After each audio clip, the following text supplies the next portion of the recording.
It was the most embarrassing moment of my DJ life, you see.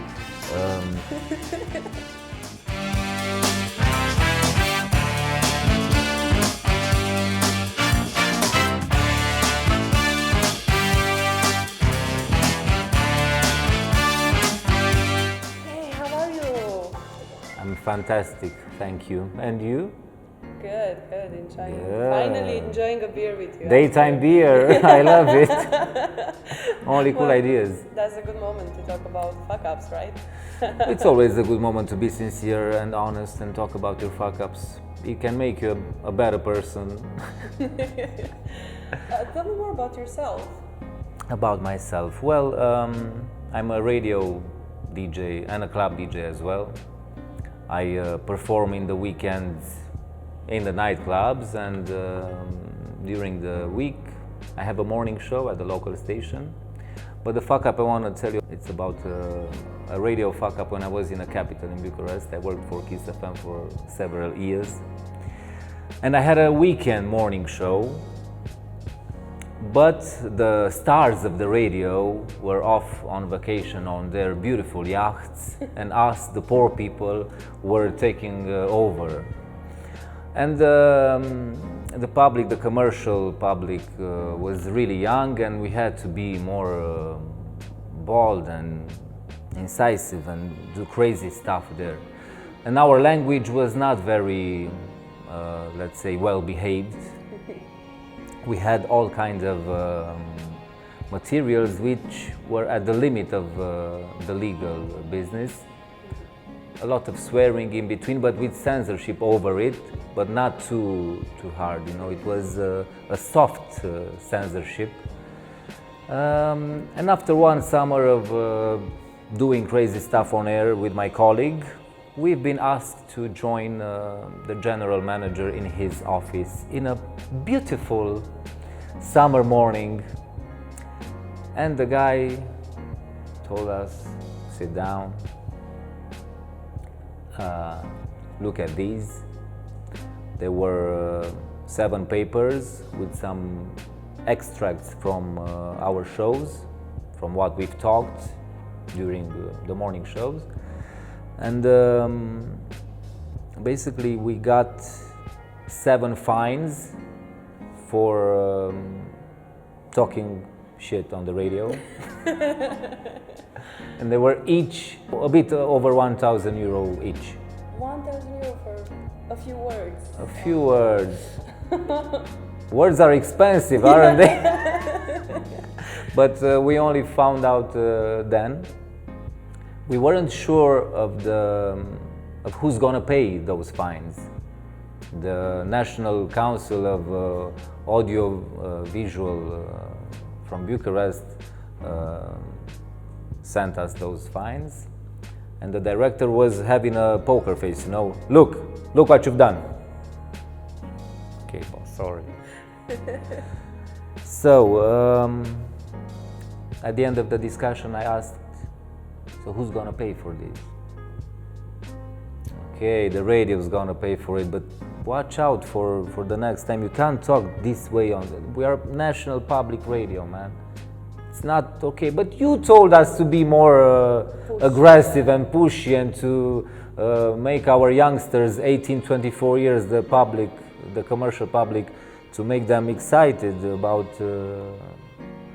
yeah, but there's a thin line, you know, between being incisive and courageous and being too rude, and you see. Yeah, I didn't stay too much at that station after this, but the important thing is that it was a fuck up which I didn't pay for, but I learned a lot from it, because my language was much more cleaner after this experience, and I tried to be a better man. And what else did you learn from this? Or do you have another fuck up that you want to share? Yes, I would like to share one, if it's okay with you guys, about my club DJ experience.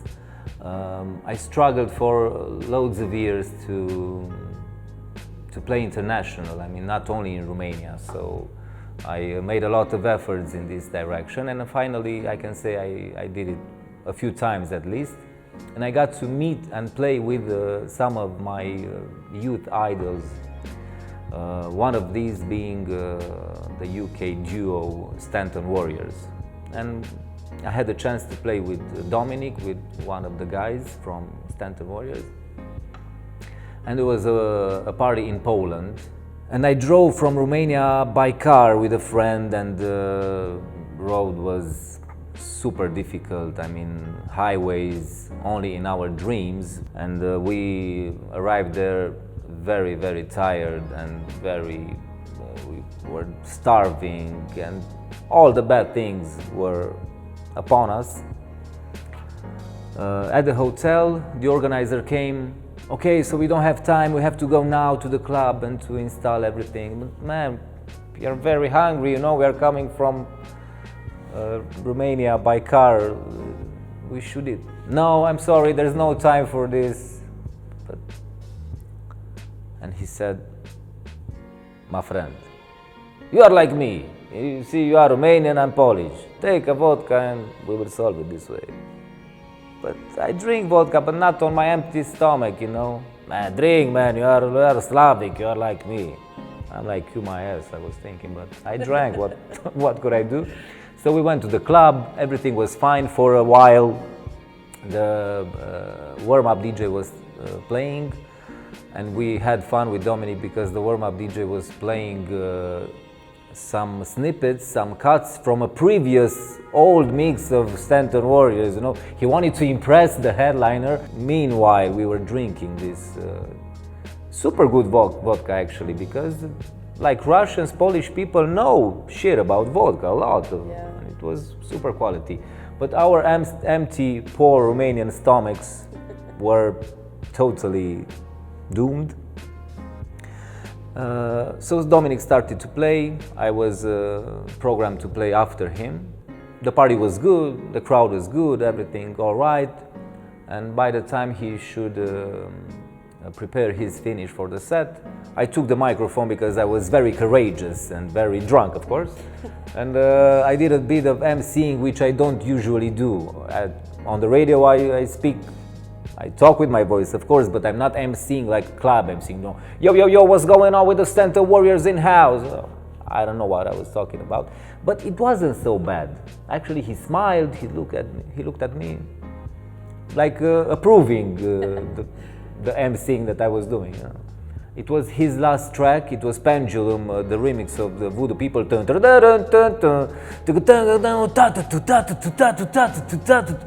And the crowd was going crazy, and I prepared my stick, you know, this magic weapon of nowadays DJs, the USB stick, and the CD players are connected with a LAN cable. So you can switch between, just with one stick, you can play from a lot of players, you know. So me being drunk, the thing was that I ejected his ongoing track from his USB stick, and I gave a beautiful eject, and the music stopped, and the crowd was not necessarily looking at me because they were drunk as well, and you know how the people are when the music stops. Something. But this tall guy, Dominic, looked at me like he wanted to kill me, to beat me on the spot. Come on. Yeah. And I started to play.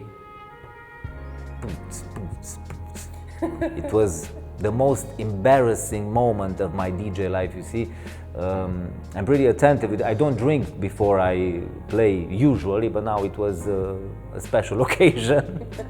Probably one of my most important gigs with a guy that I admire a lot, and I fucked it up. Don't drink vodka on your empty stomach, especially if you want to impress a good DJ that you love. So a few months ago you were one of the speakers for Fuck Up Nights Cluj, and I'm really curious, how was this experience for you? Well, at first, honestly, I was a bit emotional. I was a bit nervous because usually I don't have problems with speaking publicly, considering my job. But It is an interesting, like you put yourself in the mirror and you look at yourself from this point of view, not the successful one, because usually people are asked about how did you do it in life, how that you are so awesome right now. So this was the opposite part of presenting yourself. But all in all, it was very funny, and I enjoyed talking about these experiences. And especially when I saw that the crowd started laughing and reacting at my stories, my fuck-up stories, it gave me courage to continue and tell them honestly what was going on. So yeah, it was a really cool experience.